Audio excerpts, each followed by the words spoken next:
The year was 1983, and the Sunset Strip was burning with the kind of electricity that only Los Angeles could generate in those days, when every club on that legendary stretch of asphalt promised either the birth of a new legend or the spectacular destruction of an old one. On this particular night, in the cramped backstage area of the Troubadour, two men from completely different worlds of rock and roll were about to collide in a moment that neither of them would ever forget, though neither would ever speak about it publicly for the next 40 years. Eddie Van Halen, the guitar prodigy who had revolutionized the instrument with his tapping technique and whose band had just dominated the charts with their self-titled debut, and the explosive follow-up that critics were already calling the sound of the future, and stood in the doorway watching a man who represented everything the polished Van Halen sound was not. Lemmy Kilmister sat alone in the corner, his Rickenbacker bass propped against an amp stack, a cigarette burning between his fingers, and a bottle of Jack Daniels already half empty beside him, completely unaware that what was about to happen in the next 15 minutes would create a bond between these two seemingly opposite musicians that would last until death separated them, and that the secret they would share about that night would only emerge decades later through the fragments of memory collected from the few witnesses who were actually there. If you have been enjoying these deep dives into rock and roll history, take a moment to subscribe to this channel and hit that notification bell. It's because the story you are about to hear has never been told in full until now.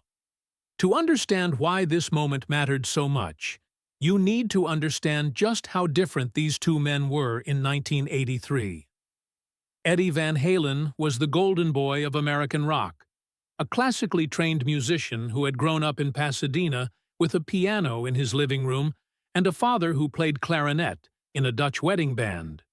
He was clean-cut, technically brilliant, and his band Van Halen represented the glossy, radio-friendly side of hard rock that MTV was broadcasting into millions of American homes. Their videos featured David Lee Roth doing splits in spandex, Eddie shredding with a smile on his face, and a sense of fun that made parents slightly less terrified when their kids cranked up the volume.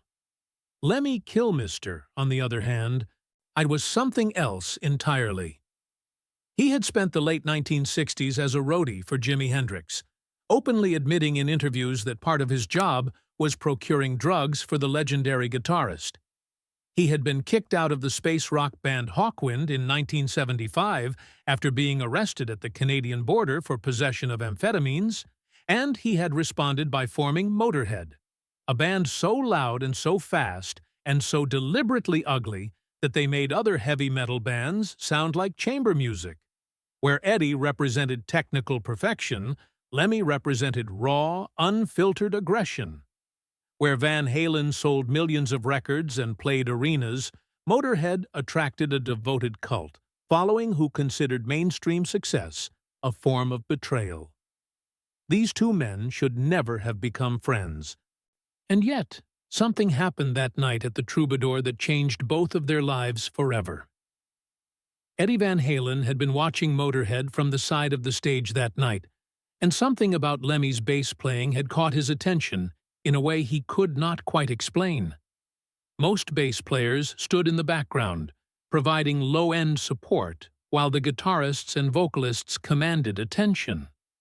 But Lemmy played his bass like it was a weapon, slung low against his hip, his fingers attacking the strings with a ferocity that seemed almost personal. He did not play bass lines in the traditional sense. He played chords, distorted and grinding, pushing his instrument into territory that most bass players would never dare to explore. Eddie, who had spent years perfecting his technique in the precise and methodical way that his classical training demanded, found himself mesmerized by a man who seemed to have no technique at all, and yet produced sounds that were absolutely unique in all of rock music. When the show ended and the crowd dispersed into the warm Los Angeles night, Eddie made a decision that would seem insignificant at the time, but would ripple through both of their lives for decades to come. He walked backstage, found the door to Motorhead's dressing room, and stepped inside without knocking. What happened next has been pieced together from the accounts of roadies, sound engineers, and one bartender who happened to be restocking the backstage cooler at exactly the right moment. Eddie Van Halen walked into that room and stopped when he saw Lemmy sitting alone. The rest of Motorhead, apparently having already left for the Rainbow Bar and Grill down the street. Lemmy looked up, recognized the young guitar prodigy, whose face had been plastered across every music magazine in America, and simply nodded in acknowledgement before returning his attention to his cigarette. For a long moment, neither man spoke. Eddie's eyes drifted to the Rickenbacker bass leaning against the amp, and something compelled him to ask if he could hold it. Lemmy shrugged, which Eddie took as permission, and what happened next shocked everyone who witnessed it. Eddie Van Halen, the man who had revolutionized guitar technique, picked up Lemmy's beaten and battered Rickenbacker bass and began to play.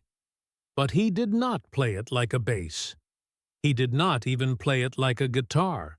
He played it in a way that no one in that room had ever heard before, his fingers dancing across the strings in a hybrid of his famous tapping technique, adapted for the lower register of the bass, producing a sound that was somehow both beautiful and disturbing at the same time. Lemmy's cigarette stopped halfway to his mouth. The bartender froze with a case of beer in his hands. For approximately 3 minutes, Eddie Van Halen created something on that Rickenbacker that existed only in that room at that moment, never to be recorded or reproduced. When Eddie finally stopped playing and handed the bass back to Lemmy, there was a silence in that room that seemed to stretch on forever. Two men from opposite ends of the rock and roll spectrum stood facing each other, and something unspoken passed between them. Lemmy, a man famous for his brutal honesty and his complete unwillingness to give compliments he did not mean, looked at Eddie Van Halen and said something that witnesses remember differently depending on who you ask. Some recall him saying that Eddie had just made his bass sound like something from another planet. Others remember him simply nodding and offering Eddie a drink from his bottle of Jack Daniels, which in Lemmy's world was the highest form of respect he could offer another human being. What everyone agrees on is that Eddie did not leave that room for another 2 hours, and that by the time he finally walked out into the early morning Los Angeles air, something fundamental had shifted in both men's understanding of what music could be. In the months and years that followed that night at the Troubadour, Eddie Van Halen and Lemmy Kilmister developed an unlikely friendship that played out almost entirely at one location, the Rainbow Bar and Grill on Sunset Boulevard. This legendary establishment had been a second home to Lemmy since he moved to Los Angeles in 1990, and he could be found there virtually every night, sitting at the same booth, drinking the same Jack Daniels and Coke, playing the same video poker machine that the management eventually named after him. What fewer people know is that Eddie Van Halen became a regular visitor to that booth, showing up unannounced at odd hours to sit with Lemmy and talk about music, about life, about the strange burden of being considered a legend while still being very much alive. These conversations were never recorded, and both men were notoriously private about their friendship. But those who worked at the Rainbow during those years paint a picture of two musicians who found in each other something they could not find anywhere else. Eddie, despite his success and his technical brilliance, struggled with feelings of inadequacy and imposter syndrome that plagued him throughout his career. He often spoke in interviews about how he never considered himself a great guitarist, how he was always learning, always feeling like he had not yet achieved what he set out to do. Lemmy, meanwhile, carried the weight of being an icon in a genre he had helped create while watching younger bands become far more commercially successful, playing a softer version of the music he had pioneered. Between 1985 and 1992, Eddie Van Halen and Lemmy Kilmister met on at least 4 occasions to play music together in private sessions that were never officially documented. These meetings took place in Eddie's home studio, a space he had built specifically so he could experiment with sounds away from the pressure of the Van Halen brand and the expectations of his record label. What happened in those sessions remains largely a mystery, though fragments of information have emerged over the years through interviews and second-hand accounts. Eddie apparently wanted to record something with Lemmy, a collaboration that would blend his technical virtuosity with Motorhead's raw power, but Lemmy consistently refused. According to one account from a studio engineer who worked with Eddie during that period, Lemmy's reasoning was simple but profound, and he believed that his voice and his style would tarnish the pristine sound that Eddie had worked so hard to create. He did not want to be the element that ruined something beautiful. This act of creative self-sacrifice deeply affected Eddie, who spent years trying to convince Lemmy that he was wrong, that his rawness was exactly what the collaboration needed. But Lemmy never relented, and the recordings from those sessions, if they still exist, have never been released to the public. Both men would face their own demons as the decades progressed, and their friendship took on a different dimension as they watched each other struggle.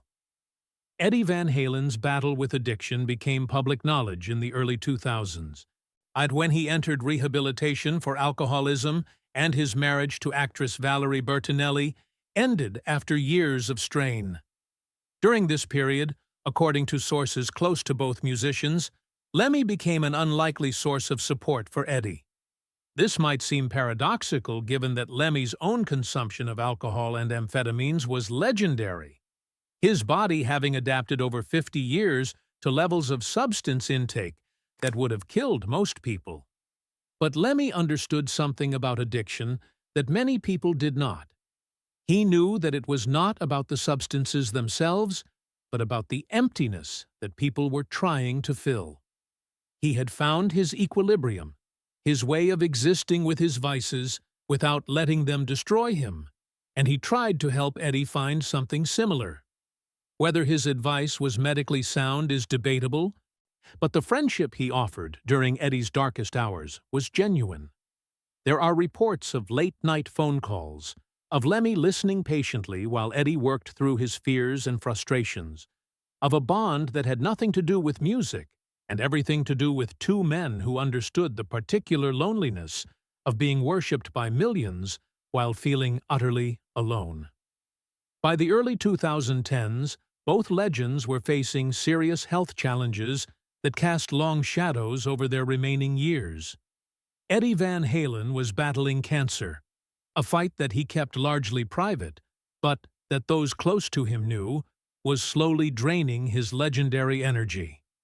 Lemmy, meanwhile, had been diagnosed with diabetes and a heart condition that forced him to dramatically change his lifestyle after 50 years of what he cheerfully called the worst possible diet a human being could maintain.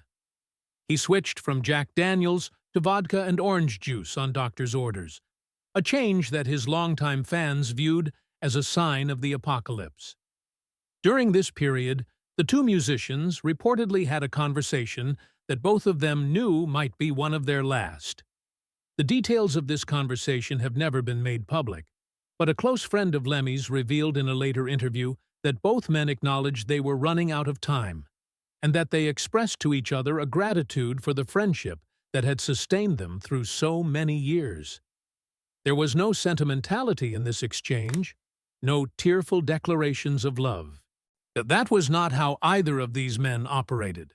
But there was an understanding, a recognition that they had given each other something rare and valuable in a world that often felt superficial and transactional. In December of 2015, Lemmy Kilmister played what would turn out to be his final concerts with Motorhead, a series of shows in Germany that were marked by visible signs of his declining health. Those who watched from backstage reported that Lemmy struggled to catch his breath between songs, that his voice was weaker than it had ever been, but that he refused to cancel a single show or shorten a single set list. He would die on stage if he had to, he reportedly told his bandmates, because that was the only way he knew how to live. Eddie Van Halen did not attend these final shows, but he was watching from afar, and according to those who spoke with him during this period, he knew that his friend was saying goodbye. When Lemmy returned to Los Angeles after the tour, he was a shadow of the man who had terrorized stages around the world for 40 years. He continued to visit the Rainbow Bar and Grill, but his time there was shorter, his energy diminished. On December 24, 2015, Lemmy celebrated his 70th birthday at the Rainbow, surrounded by friends and fellow musicians who came to pay their respects to a man they knew was not long for this world. Eddie Van Halen was among those who visited Lemmy in his final days, though the details of their last meeting have been carefully guarded by those who were present. What is known is that Eddie arrived at Lemmy's apartment in West Hollywood on December 26th, 2 days after the birthday celebration, and that he stayed for approximately an hour. A neighbor reported seeing Eddie leave the building with tears in his eyes, something that shocked those who knew the usually composed guitarist. Whatever passed between them in that final meeting, it was clearly the end of something that had begun more than 30 years earlier in a cramped backstage room at the Troubadour. 2 days later, on December 28, 2015, Lemmy Kilmister died at his home, just 4 days after his 70th birthday. The cause of death was listed as prostate cancer, cardiac arrhythmia, and congestive heart failure. The news sent shockwaves through the rock and roll community, and tributes poured in from musicians around the world. Eddie Van Halen's tribute was notably brief, just a few words posted online acknowledging the loss of a friend. But those who knew the depth of their relationship understood that Eddie's grief was too profound for public display. Eddie Van Halen would survive his friend by nearly 5 years, passing away on October 6, 2020, after his own long battle with cancer. In the years between Lemmy's death and his own, Eddie rarely spoke publicly about their friendship, maintaining the same discretion that had characterized their relationship from the beginning. But those who were close to him reported that he kept a photograph of himself and Lemmy somewhere in his home, a memento of a friendship that had meant more to him than most people would ever know. The night at the Troubadour, when Eddie picked up Lemmy's Rickenbacker bass and played something that existed only in that moment, had been the beginning of a bond that transcended the boundaries of genre and style and commercial success. Two men from opposite ends of rock and roll had found in each other a kindred spirit, someone who understood the peculiar burden of being a living legend, and they had sustained each other through triumphs and failures, through addiction and illness, through all the years that separated that first meeting from their final goodbye. Today, when fans and critics discuss the legacies of Eddie Van Halen and Lemmy Kilmister, they rarely mention the friendship between them. The two men came from such different worlds, represented such different approaches to music, that their connection seems almost impossible to those who did not witness it firsthand. But for those who were there, for the roadies and bartenders and fellow musicians who caught glimpses of their relationship over the years, the bond between Eddie and Lemmy stands as a testament to something beautiful about rock and roll itself. It is a music built on rebellion and individuality, on the refusal to conform to expectations or follow rules that others have set. And yet, at its best, it is also a music that brings people together across boundaries that seem insurmountable, creating connections that defy logic and transcend category. Eddie Van Halen and Lemmy Kilmister should never have been friends. Everything about their backgrounds, their styles, their approaches to music suggested they would have nothing in common. But on that night in 1983, when Eddie picked up Lemmy's bass and played something neither of them could explain, they discovered a truth that both of them would carry for the rest of their lives. Music, at its core, is not about technique or genre or commercial success. It is about the moments of genuine connection that happen when two people who understand each other meet in the presence of something larger than themselves. That night at the Troubadour, Eddie Van Halen and Lemmy Kilmister found that connection, and nothing that happened in the decades that followed could ever take it away from them.